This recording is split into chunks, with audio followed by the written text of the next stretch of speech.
د طالبانو او افغانستان لپاره دوه ډیر ښه او د خوشحالۍ خبرونه. آلمان، ترکیه او ازبکستان د ټول افغانستان او افغانانو لپاره څه زیری لري؟ په دې ویډیو کې کتلی شئ، خو له هر څه مخکې یوټیوب چینل زموږ د راتلونکو ویډیوګانو لپاره سبسکرایب کړئ.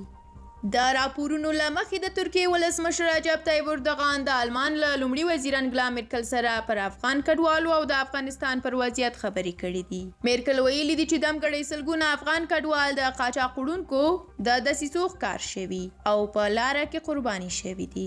د نوموړي په وینا نړیوال باید له افغانستان سره بشردوستانه مرستې یقیني کړي تر څو له دغه هیواد د کډوالو پیل شوې څپه ختمه شي او د احتمالي ناورین مخنیوی وشي.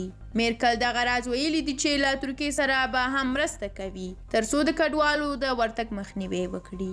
په وروستیو کې زرګونه افغانان د ایران او ترکیې له لارې اروپا ته د تګ کوښښ کوي، خو داسې ویل کېږي چې پر دغو لارو سخت بندیزونه وضع شوي دي او کډوالو ته ان د سر خطر هم شته دی. په ورته وخت کې سپوتنیک ته فرانسوي شنونکو او سیاستوالو ویلي دي چې نړیوالې ټولنې له افغانستان سره په وروستیو کې د شاوخوا 1 میلیارډ یورو بشري مرستې اعلان کړي دي چې دا کافي نه دي. سرچینه وایي چې له افغانانو سره د خواخوږۍ او په دغه هیواد کې د بشري ناورین د مخنیوي لپاره باید نړیواله ټولنه له دغه هیواد سره د بشري مرستو ترڅنګ د افغانستان میلیارډونه ډالر کنګل شوې شتمنۍ هم آزاده کړي تر څو هلته اقتصادي ثبات وساتل شي.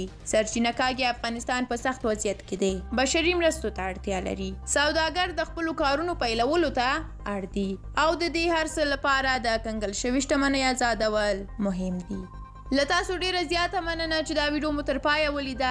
زموږ د لا ډیرو ویډیوګانو لپاره یوټیوب چینل سبسکرایب کړئ او زنګوله هم روښانه کړئ تر څو زموږ د راتلونکو ویډیوګانو څخه زر خبر شئ. تر بیا مو الله عمل شه، ښه بخت ولرئ.